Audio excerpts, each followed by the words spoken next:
I want to start by asking each sound to introduce themselves again by telling us what makes them special, what distinguishes their sound from other sound, what makes them unique. Maybe you want to go ahead, Chris? Definitely. Well, go on again. Big up everybody. You don't know one love it. So I say, this is Chris Diamond, Code Red Sound, representing Kingston, Jamaica. What makes my sound, our sound, big up the entire team, Lank, Master Lee, Rush, the whole family. What makes Code Red unique is that most sounds that enter in the Sound Clash arena started out by clashing in some form or way. We went out through the gate as a juggling sound, start picking up the hardcore thing, fully loaded. We want fully loaded. We discharge fully loaded over and over. We clash everybody there. Wyclef Jean, we clash everybody. Ricky Trooper, we kill Firelinks, like crazy sounds we won. That was when people start recognizing that we had the ability to be both a juggling sound and a hardcore sound. So since then, we kind of prepared more, stepped up a little bit, you know, got some more dubs, of course, do the thing the right way, and we moved on to show the world that we are officially the first sound to start off in juggling and then go to make it big in a juggling around the world, and then enter the Clash arena and to win a big championship like the World Clash. I don't think there's ever been a sound to do that. So that makes us stand out and make people look at us different. Many people did not believe that we could do it, because they was looking at this and say, boy, no way a juggling sound can enter the Clash arena and do well.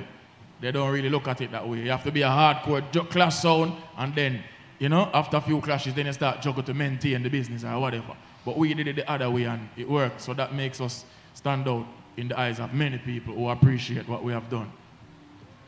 Yeah, man. Yeah, man. Okay, Matja? Okay, it's Warrior Sound is playing music for 20 years as well, and since 2009 I'm clashing, and no matter if I clash or juggle, I try to give the people a special energy. It's not working every night, but I work really hard that, you know, like every night that I step out and play music, the people them leave with a smile and a good feeling, you know? That's what Warrior Sound stands for. You come to a dance of Warrior Sound, you will not like every song that I'm playing. You will not like every speech that I make, but I try to catch every one of you in certain parts of the night, certain parts of the dance or the clash. So once I catch you and you feel the vibes, you are going to say, yo, Warrior Sound, a bad sound.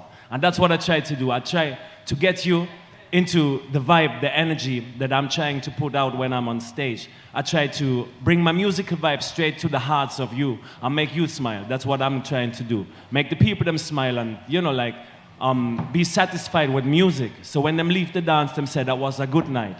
And that's the first goal what I have. I don't care about trophies, I don't care about winnings. I care about people that say, Warrior Sound a bad song because he played some songs that touch my heart, touch my soul. He made a speech that bust up the place and he make me laugh here, he make me laugh there. Or he played the song that's shit, I don't like it. You know, like, even that is good because people are talk about me. So I want to give you that energy that you don't forget Warrior Sound when you went to a dance, a clash, or a juggling that I played. All right, this is Firehead. Hi, everybody. I'm part of the second generation for Northern Light Sound. Northern Light Sound started like 23 years ago, and Michel was there back then. And as I said, I'm part of the second generation, me and DJ Deso, which is my brother. And yeah, actually, as Chris Diamond said, we're coming from the same school. We're coming from the juggling days and juggling school. Even though our first sound clashes was back in 2004, we always focus on, you know, actually the real formula, which is the basic one, getting a sound. We made it back in like 20 years ago to bought a truck. So we started from the bottom, like building the thing on the proper way in order to be called a sound. And when we reach World Clash stages and those international sound clash stages, we were like getting the advantage of knowing how to build selection and get the people into the mood of the musical journey you were, you know, building by playing that song after that song after that song, which is nowadays you have sound focusing on building the dub box, which is getting dubs by artists and, going to Soundclash and they just play the bigger caliber dubs and stuff like that. We always focus on create like a journey which can take you from a spot to another, and while you listen to our selection, you can understand where we're going, because we are like playing a song saying something which is like preparing you for the other song coming. And when the end of the round comes, you realize what we say from the first song to the last song has actually a sense in terms of building, as I said, something to let everybody know what we are about. So I think this comes from the juggling school, which is just focusing on entertaining the people instead of playing the latest songs and the bigger dubs, which actually, at the end of the day, makes you win Soundclash. But we always like, no matter the win or lose, we just want everybody to understand what Northern Lights is about, and it's vibe, which is the most important thing for us. That's Northern Lights.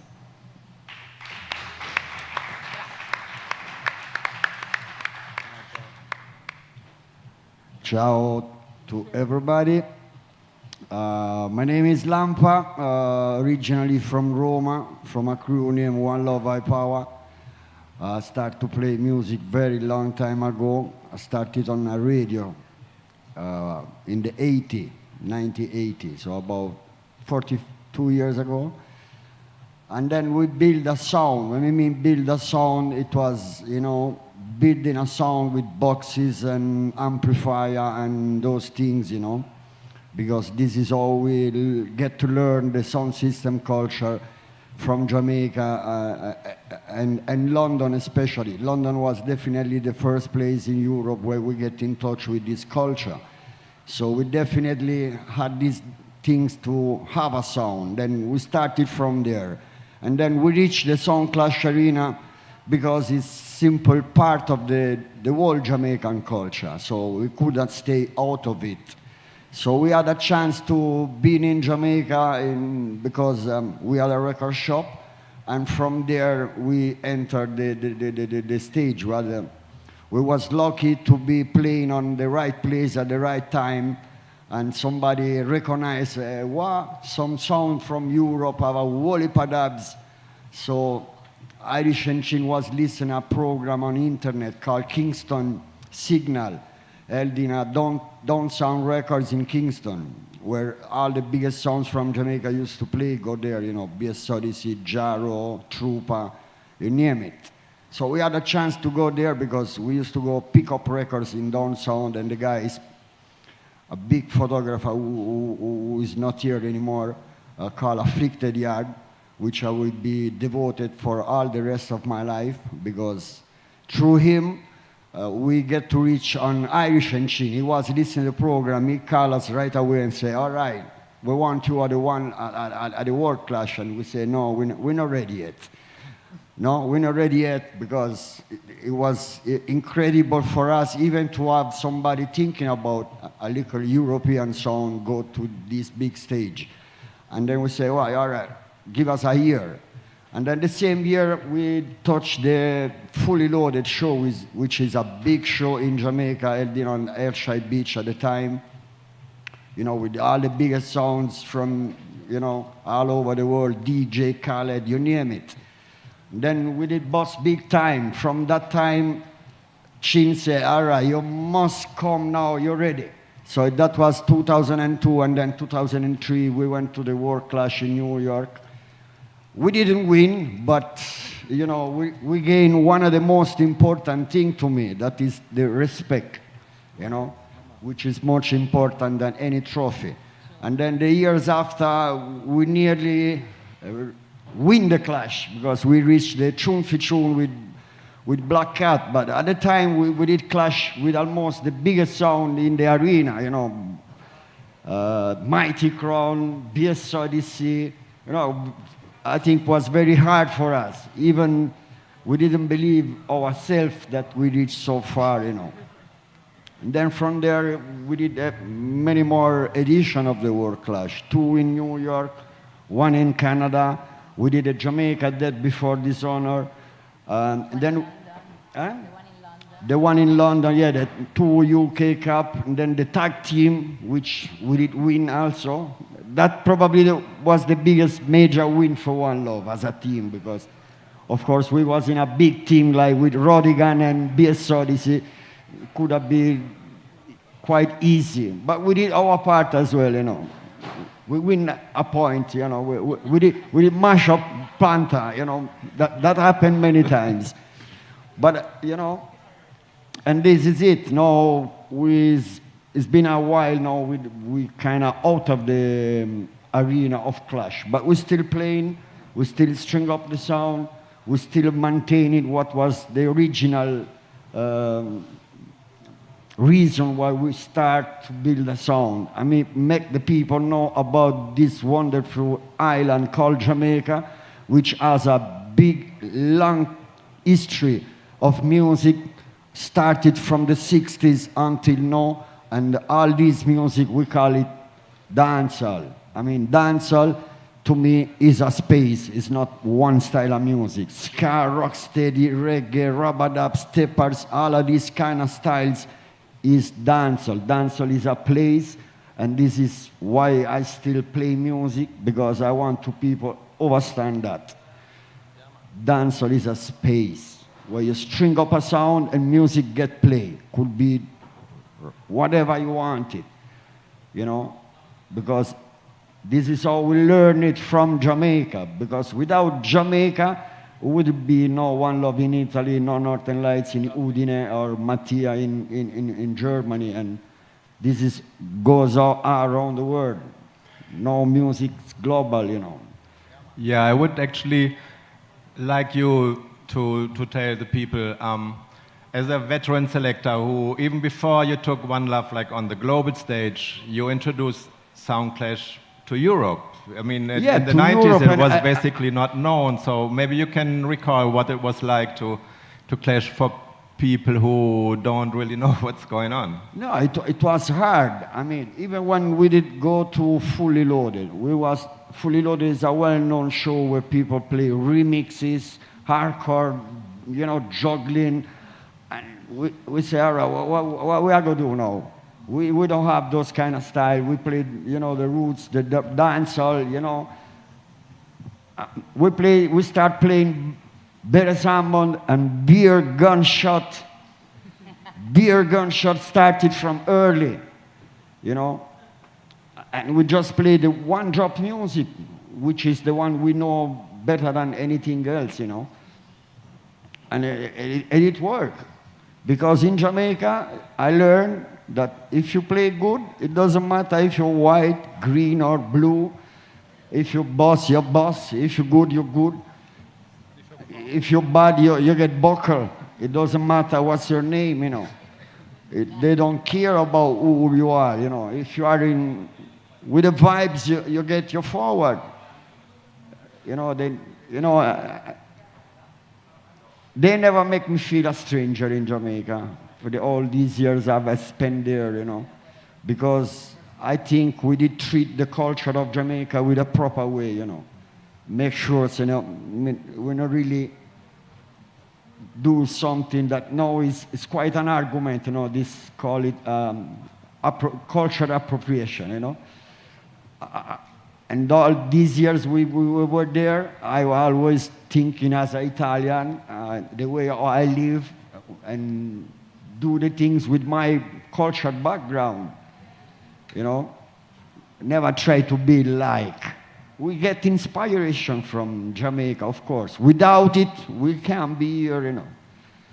Simple as that. Chris, I would like to, you said earlier that Code Red started as a juggling sound. And can you tell us what it took to turn a juggling sound into a clash sound and how you went about it? It was not the easiest thing, because hear what it is now. Once you get branded a particular way, if you get branded as you are this type of sound, you're a disco sound, or you're a uptown sound, or you're a hardcore sound, if you notice it, even the hardcore sounds in Jamaica, you will never see them play on certain type of event that is considered to be like a party or a big type of event in Jamaica. You only see them, like you'll never see a Panther book or a trooper book for certain events because they're considered as hardcore sounds. So people who want to party at large events, the problem with that is that the hardcore events you might, on a good hardcore event, you might have 1,000 people, 1,500. Those are the dance, them country or whatever, the deep dance. Then now you have the events now where you might go and see 6,000, 7,000 people. But those people they're not really, it's not the hardcore music they go for. They just want to party. They don't want to hear too much dub plate and all of that. You can put in 1 and 2, but it's mostly the party they're there for. So it's like you won't see certain sounds booked on certain events. So for us, it was kind of hard now because we wanted to be the sound that was booked on the country dance, the garage, the ghetto dance, the badman dance, the dancehall, the sound clash, and then the parties, which is uptown, which now you're going to get. You're more publicized for those events because then you have more photographers, more media people, more media houses cover those type of events. So that help you in the long run. So to make that transition from the juggling sound now, whereas we are party, we are bust up certain party, we are go hard, and then take it to the hardcore side now. There was a lot of people now who never had the opportunity to do what we were doing, like say, certain party uptown. All right, when you think about Code Red was among Renaissance and those sounds uptown, typically. See, I am from a Garrison area though. So I'm from Red Hills Road, so that's more considered the ghetto, but Code Red itself was formed uptown until I became a member of the sound, and then, so the places that Code Red were playing back in the days with a Renaissance or a Copper Shot or a certain type of people, a DJ Khalid, Raz and Biggie, certain hardcore sounds was not getting the privilege to play at those dances because they didn't really meet the criteria of partying. So when we locked them type of events, and then we had to cross the boundaries now to go the hardcore side, whole heap of those sound man was not happy. So they was like, yo, them boy they for go and so they gave us a fight. It made the job a little bit harder for us. So we had to do more than the normal hardcore sound to be recognized. And then it started happening from the fully loaded, from the thing down at Tivoli Garden, you have Jim Brown Memorial, them dancer like Ariel Lampa say. Once you play good, alone gunshot. So I say, dub plate a drop. And those dance, you have to customize. You have to customize certain tunes, like a specific dance for the area, you know, died or whatever, and you go there now to represent. You have to play a certain dub plate with his name, bigging up the dance for the era, a certain little thing from a specific artist, a Bounty Killer, a Beanie Man, whichever. And those were the things that gave you the respect, because whoever played the baddest customized dub for the night, you are going to be the sound everybody's talking about tomorrow. So we experienced that. That was the transition for Code Red, the Jim Brown Memorial and those type of hardcore dance, Champions in Action, fully loaded too, in the earlier stages. So we made that transition. It was not easy. It was very hard because most of the sounds them would have fight us out. The sound them now, the hardcore sound them would have kind of build a little bridge, envious and things. So we do it and we make it happen like nothing because the talent, once you have the love for it, you see the sound system business, many sounds have the money, the funds, the dub plate, or they have the links and the connection to get on any event. But after a few years, 2 years, you see them start kind of depreciate because they did not love it. So you have to have the love, you have to eat the music, you have to sleep, eat, breathe music, you have to love music. Because when you go into a dance with 6 other sound systems, and it's a very competitive, Jamaica is the most competitive place to play at a dance. Warrior can tell you, Northern Lights can tell you, like everybody is at each other's necks, because we want, when tomorrow morning come, everybody talking about us, not you. So once the music starts, it's competition. So I'm saying? So that now, we did that. It wasn't the easiest thing. The brand Code Red itself was set there, been all over the world, Africa, elsewhere, for the juggling aspect of it. So we've been to Africa, Japan, all of those places as the juggling sound from Jamaica. So now we step foot seriously into the Clash Arena. Even certain artists that usually give it dub, like as them have a new song, I'm on the voice a dub and say, yo, yeah man, check your email. Them think they stop now because we start Clash, so I'm gonna say, yo, hey, you have to come buy your dub them. No. So it crazy and it's expensive, and certain man originally did it. It's like, but we just take our time. It was hard work, and like me said, the love for it, like the love. Like I I eat, sleep, and drink music, nothing else. I suffered, no money, no nothing at all, no clothes, one shoes, everything. And took my time and built everything. I voiced me dub them little bit and the whole team put together, everybody. It was hard work, but look at us today. We are the current world champion, and I give God thanks for that. And big up all of my fans, them, everybody. Everybody who has become a fan of Code now, no flop. Yeah, man. And Mattia, as a one-man army, it must be really tough, you know, to play, select, entertain, and attack. So, you know, when did you say, okay, I made the move now to Clash also? Because, you know, I always admire to have one person there, you know, because normally in the sound we have a few person, but there are few people who can really do that, you know, so maybe you tell us a bit about it. Yeah. In the beginning when I played sound, I had a selector with me. I think it was 2006, he had problems with his ears and retired from music, playing music.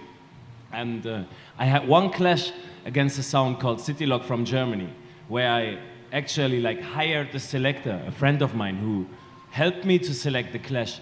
And there were 3 mistakes in that clash that I didn't cause because he had a list of what to play and stuff like that, but then he mixed it up. And in that moment, I decided to, in the future, I want to control it by my own, because if I'm doing a mistake, I can correct it. I can learn from it.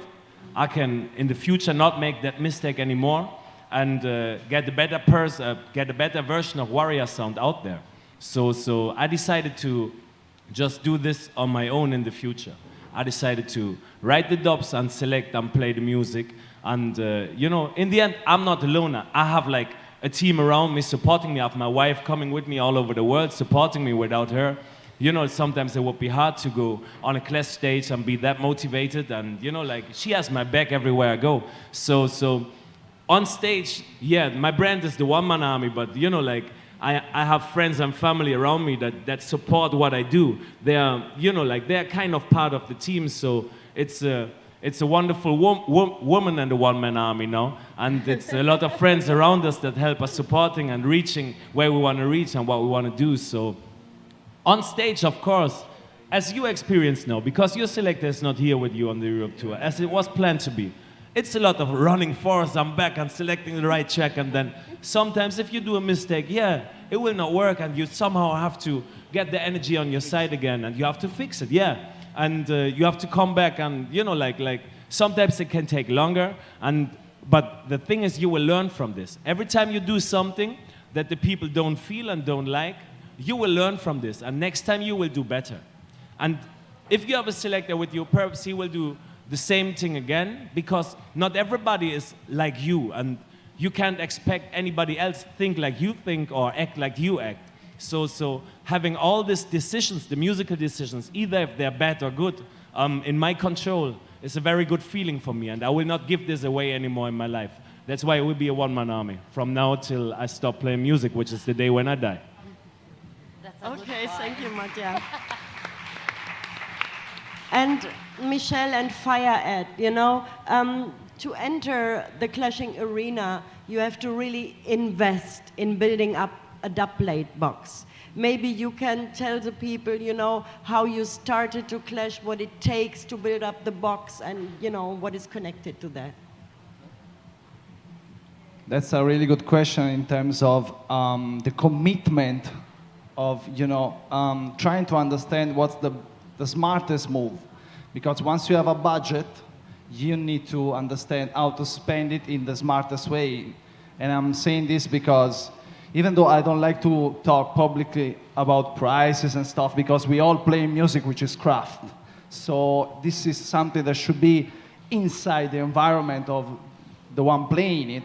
But that's it. So since you have that little, that specific amount of money, you have to understand if you want to build a dub box in general, or if you want to spend money over dubs for a particular clash, which means once you know your opponent, you know his weapons, you know what's missing in your box, and you kind of take one one road of many roads you have in front of you. So for us, it's always been something like, okay, you know what? Every sound is voicing that dub, but that same artist have that other song which is popular too, which this is the basic element. If you want to not, voice the hit song, at least you have to go for one popular song, so you're not flopping the artist.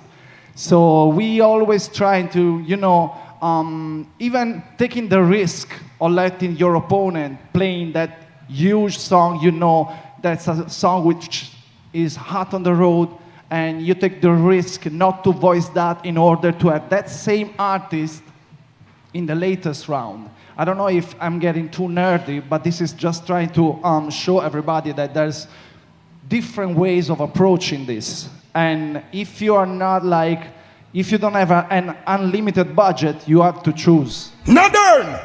Yeah, that's bounty.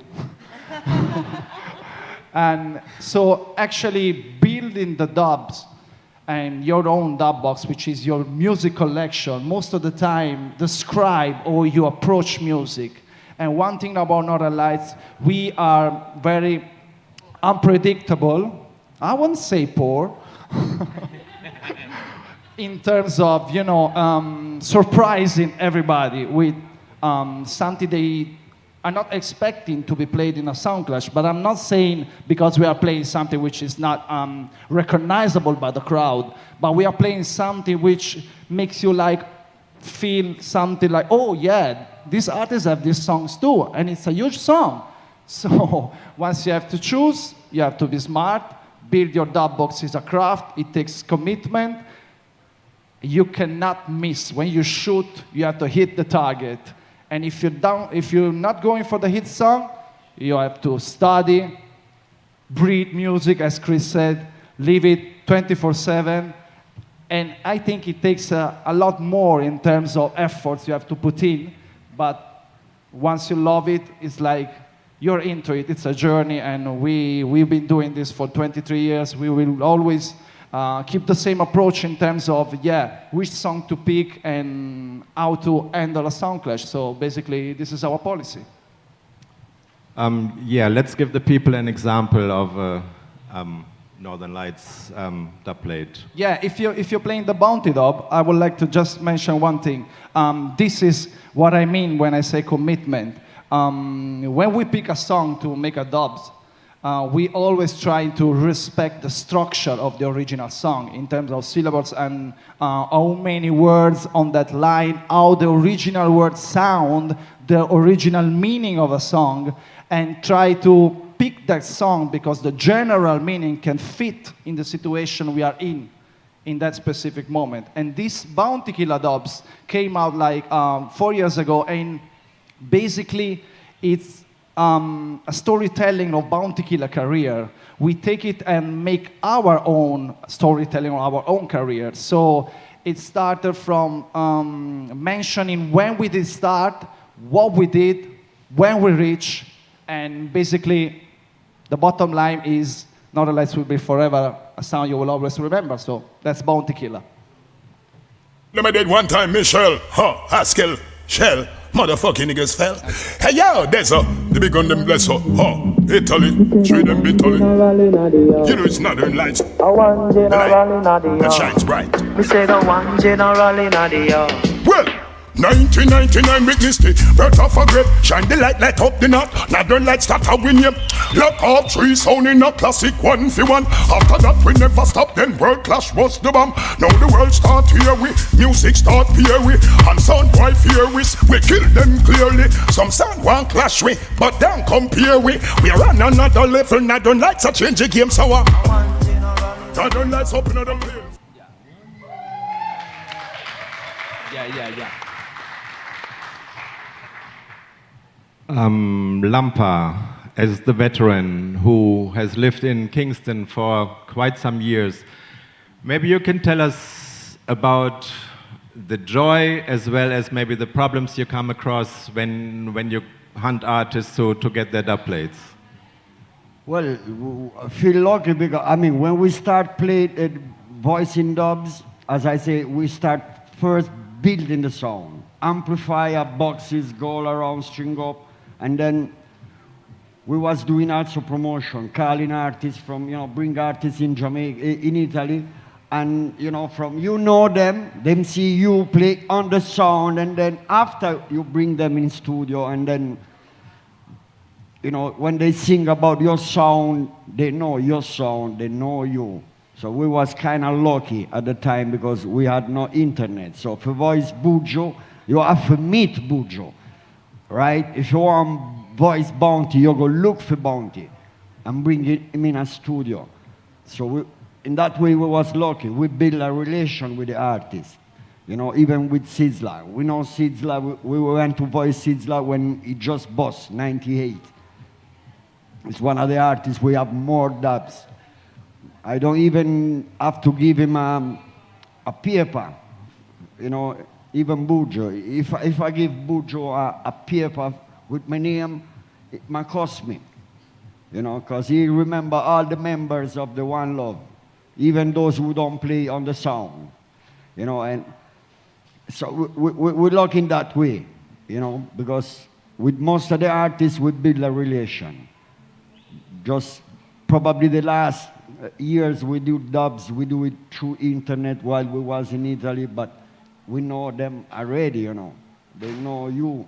So that kind of give you the little chance that having a little vibes more on the dubs, even if technically probably not even proper mix or recording sometime, but you have the vibes and the lyrics. When you're talking about your name, they know you. That's the differences. The dubs that I chose to play is that we was lucky to have those two artists together in the studio in the same time, sharing the microphone.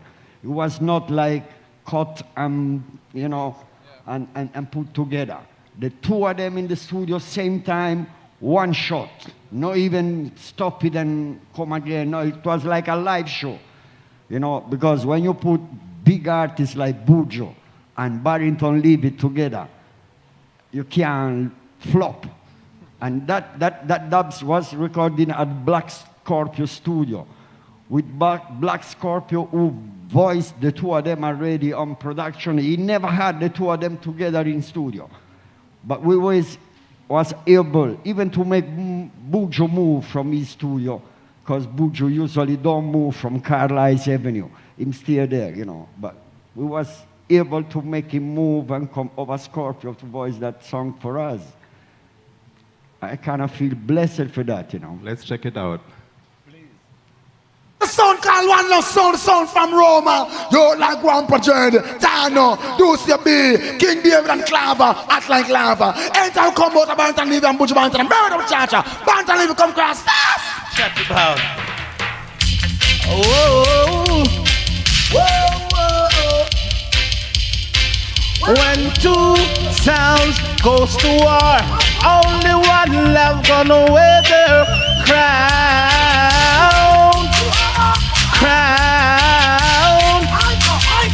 When two sounds goes to war, only one love gonna wear the crown. Crown. Barrington, don't be dead. One love did not save the land. Don't play it about something a sound boy. Don't be dead. One love did not save the land. Don't play it about something.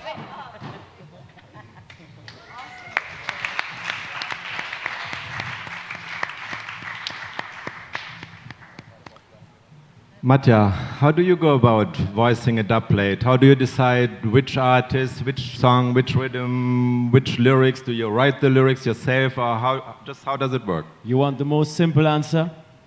Ganja. I meditate about this. I feel I need a certain artist or a certain song. Hey, for example, from my brother, who is sitting right there. Big up Scaramucci. Good to see you. I saw you mash up over Gem last night. Hey, good to have you here, my family.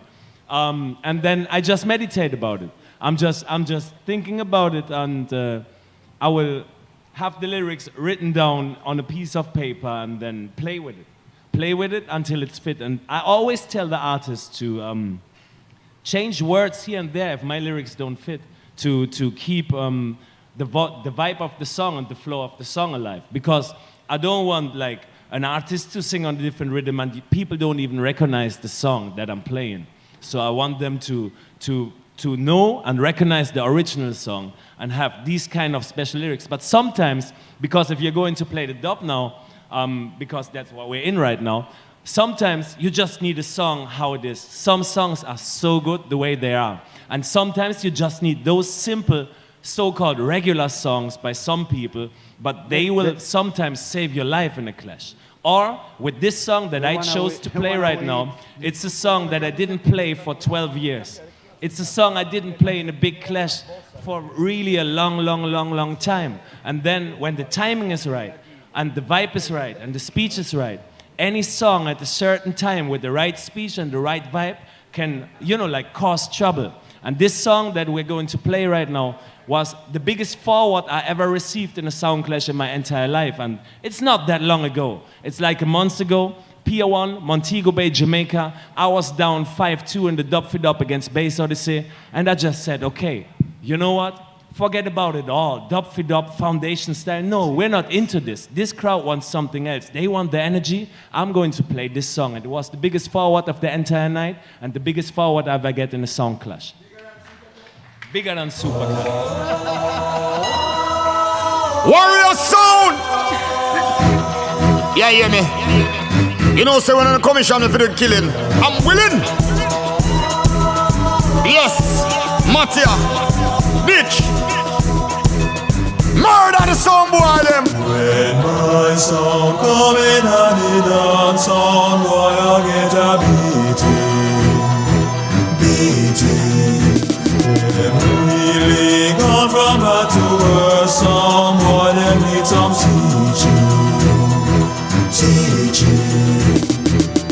Warrior sound no kill sound from how long. Rather play through the man in a mash-up session. But some little pussy all them want mash up with plans. So we decide to flop them in a competition. Some of them a trace like sister Pam. Like a two-tongue them have a one of them extra long. Two them know say them really know have selection. And nobody no really want hear them.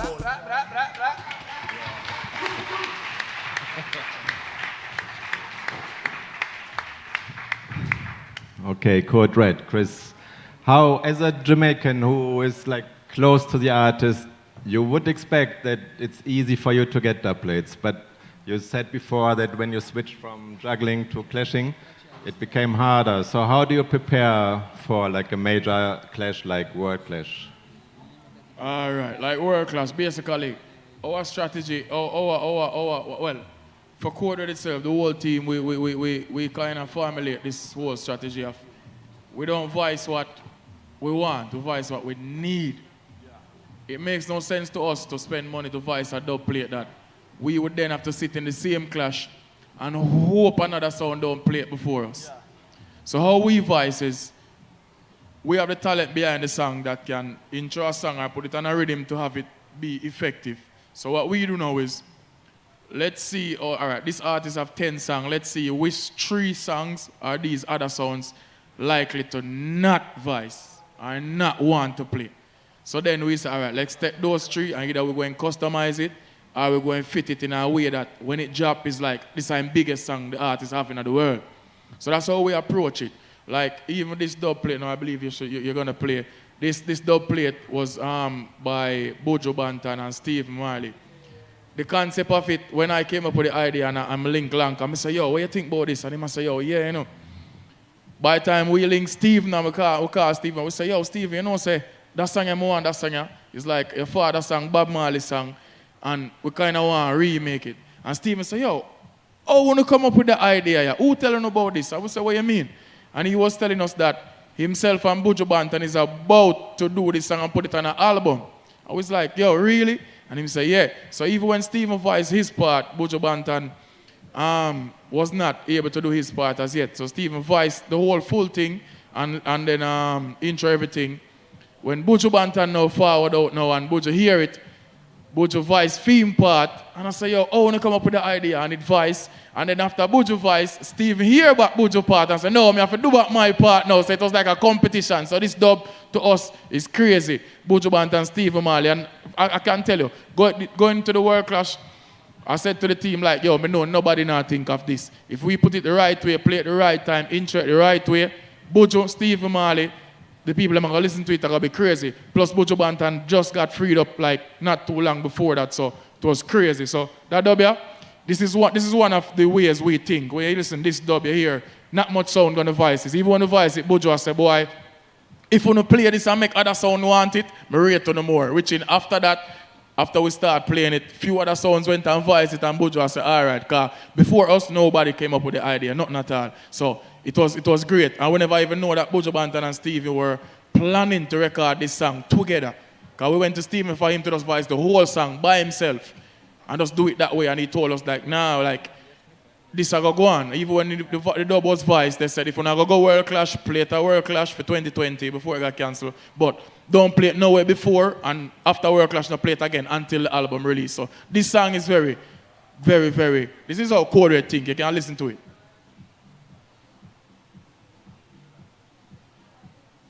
Lion, this is Steve Marley, Code Red, Top Lion sound, see? True, man. Why Code Red I just happy? Raga. Yeah, Lion, this is Steve Marley, Code Red, Top Lion sound, see? True, man. Talk to them for me. Hey. Yes, my friend. Code Red gonna kill a sound. Talk to them for me. Yeah. One Code Red round the world. Yes, my friend, my friend, my friend. Code Red I go murder them. Yes, my friend, my friend, my friend. Code Red I go slaughter them. Stephen want them. Yeah. Yeah. How in the world could this be? Some you have no idea the danger Code Red be. You may think it's a mystery. Lord God, we just jump on and crush all sound boys for them free. Crying, Code Red, my friend. Code Red, Code Red frown again. Kick out sound boy teeth again.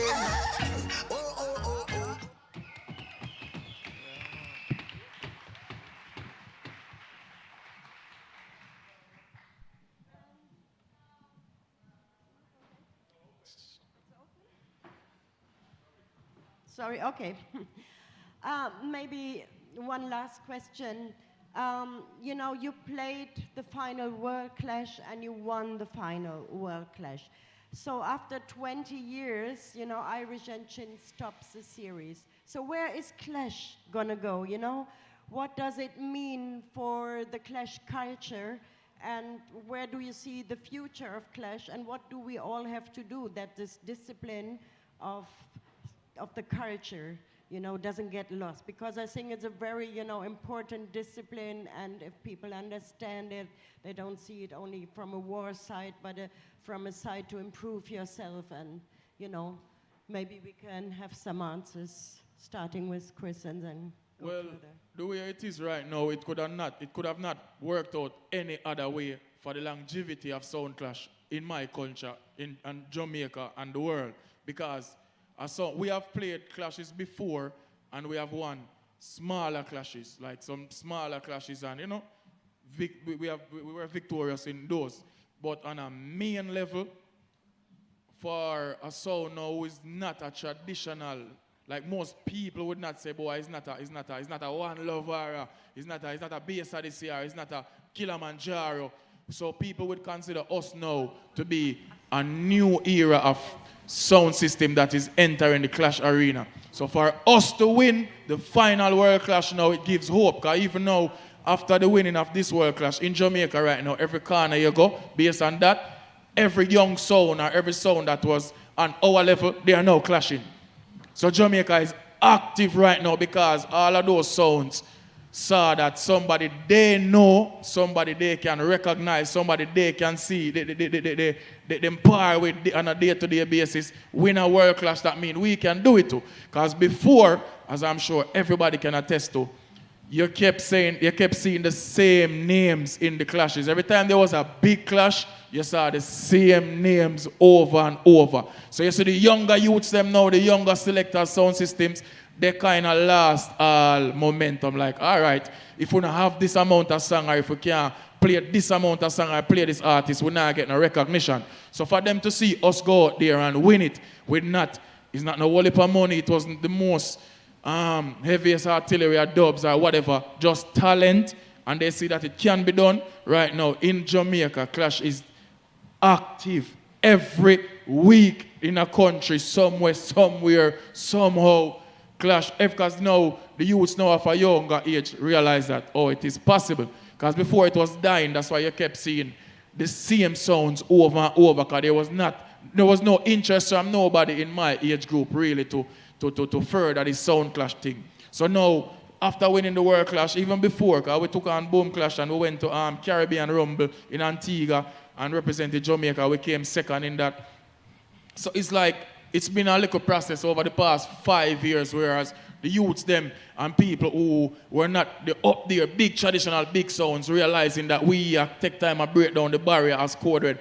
And now it's open. Even the other day in Dream Weekend, like a regular, I was there and a sound, the promoter was like, yo, a little clash and rare, and we just do it. Because now, the youths them, before you would have never have no younger selector, no youths interested in that like that. But now, it is a different kettle of fish. So the business is wide open. So for me, Code Red Sound itself winning the final World Clash shows the people now who are upcoming that, yo, all right, these things are achievable. So big up to Irish and Chin, enough love. They did it for 20 years. It was solid. We love it.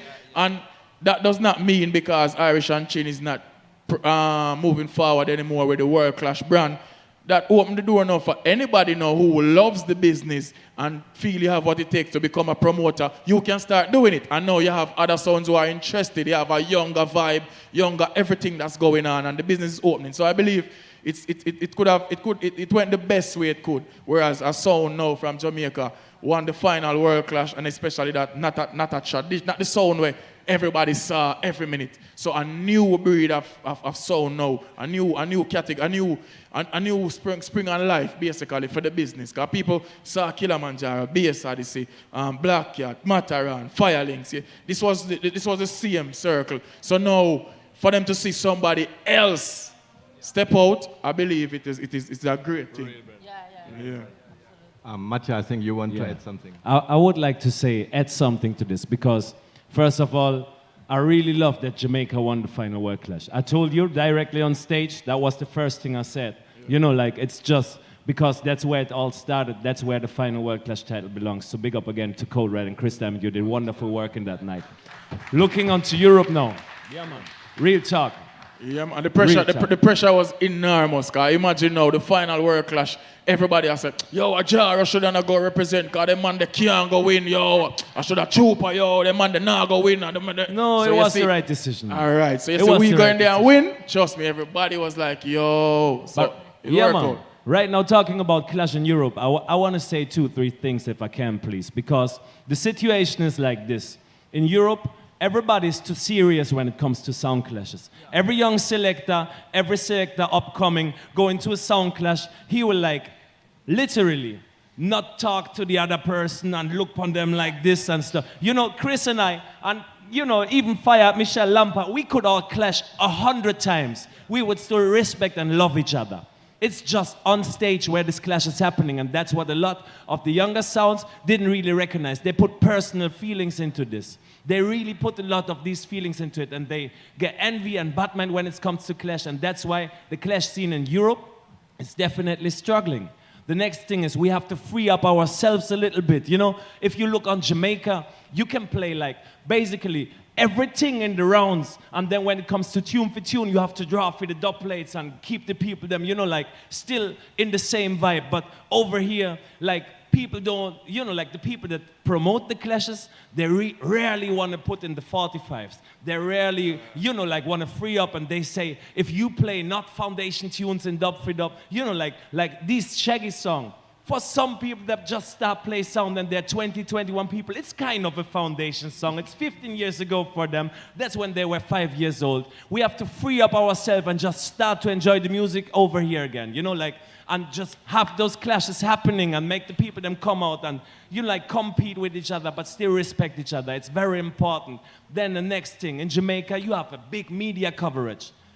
Example, Code Red wins World Clash. It's all over the Jamaican newspaper. I go second in a clash and Bayside wins it. It's all over in the newspaper. Over here, rarely one newspaper writes about clashes. You know, like even when European sounds win world clashes, they rarely write about it in the newspaper. There's no big media coverage. So I think everybody has to do their part to keep clashes alive in Europe. The sound systems that have to free up, the promoters that have to say, play 45s. They have to bring the sounds back and they have to tell them, just come and you don't have to spend $1 million on dub plates. You can play 45s in the first 2-3 rounds. We have to get the young crowd that loves to go to dancehall. They have to come back to the clashes. It's like in Germany, for example, the clashes have 150 to 200 people, and all of them are 35 plus. All of them are the soundmen that are like leftover. We need the young generation. We have to attract them. If we can mash up a dancehall and have them, we can mash up a clash and have them. But then we have to play the same music. And that's the job of the selectors, the sound systems, the promoters, and everybody who is, you know, like, working to promote the Jamaican sound system culture in Europe. You have to stand up and get those shit together and realize it's 2022. We have to work for this if we want the sound clash thing to survive in Europe. Yeah. Yes. Okay, thank you. You know, I think the discussion could go on and on and on, but I think that was a very good, so to speak, last word or last sentences, because we want to open it up for the public. We are kind of a bit late, so we only have like 2 questions, so please don't be shy and ask your questions. Anybody in the audience? Check 2. Oh yeah, we got one question at the back.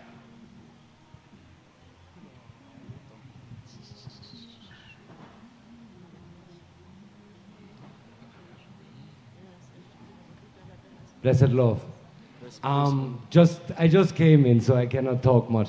Just referring to you were saying. So, how did it come that now the younger generation of sound systems have this kind of stiff way to not dealing with one another anymore? Like all the items say, all of the item is in love with one another. If it comes to the clash, it's like wrestling, all right? It's a show thing. Yeah. So why the youths them become so hard? Is it part on the old kind, my generation, your generation of soundmen who do this, responsible for it, or where it really come from? Social media. Exactly. It's only social media. Simple like this. That's the only reason. People don't want to look stupid on social media. They just want to play the realest songs and the biggest dubs, and they don't want to say this, they don't want to say that. They don't want to be like hustled on social media after clash because they played like a Major Lazer song in the 45 round, but they mash up the place with it. But people will hate on them afterwards. Because of social media, it is what it is. Yeah.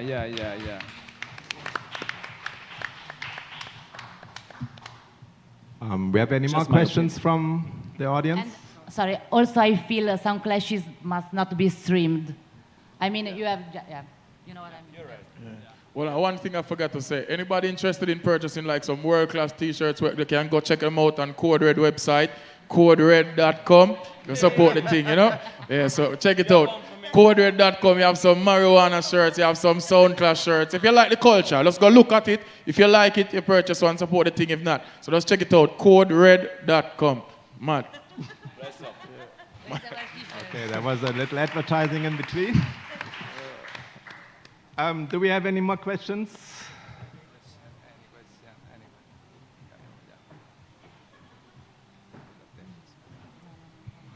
Hello. First of all, I'm sorry because my English is not good.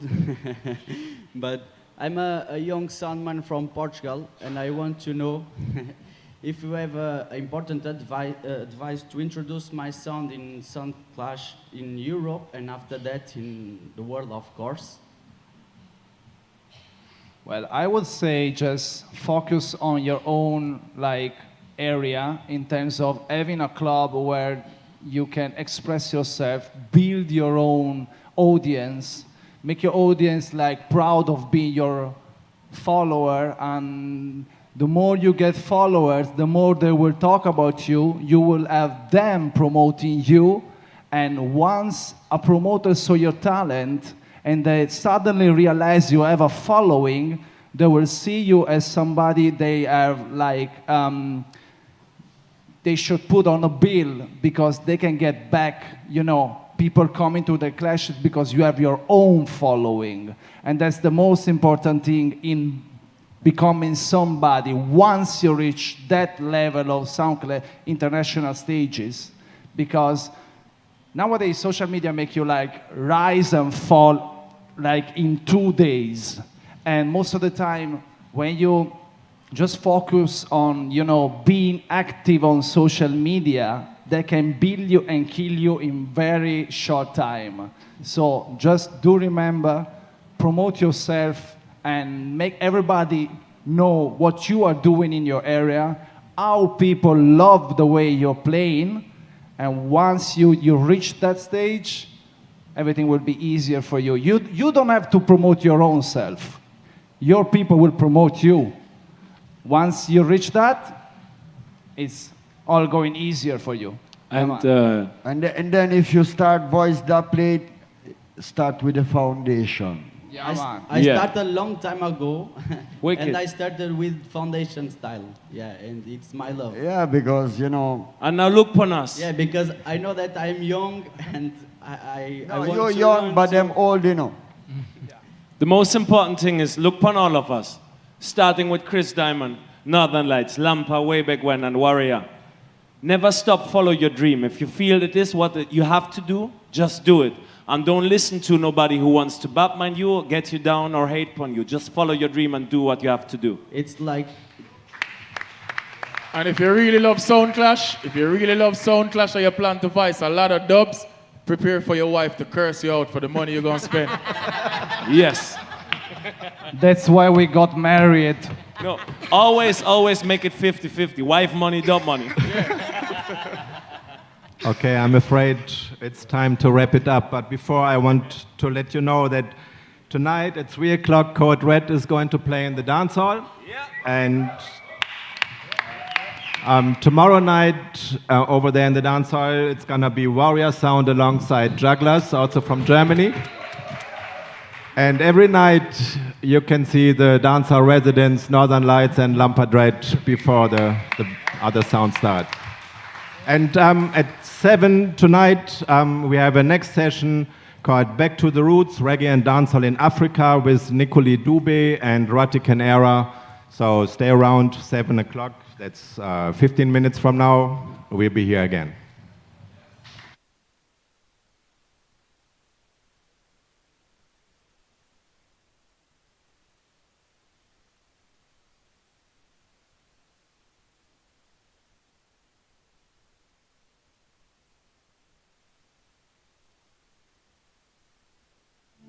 Cambia. Cambia si sientes que tu dinero debe servir para transformar la sociedad y cuidar del planeta. Si eres de los que piensa que tu dinero debe usarse para construir un mundo mejor, más limpio, más humano, cambia. Cambia para que las cosas cambien. Únete a Trio 2 Bank.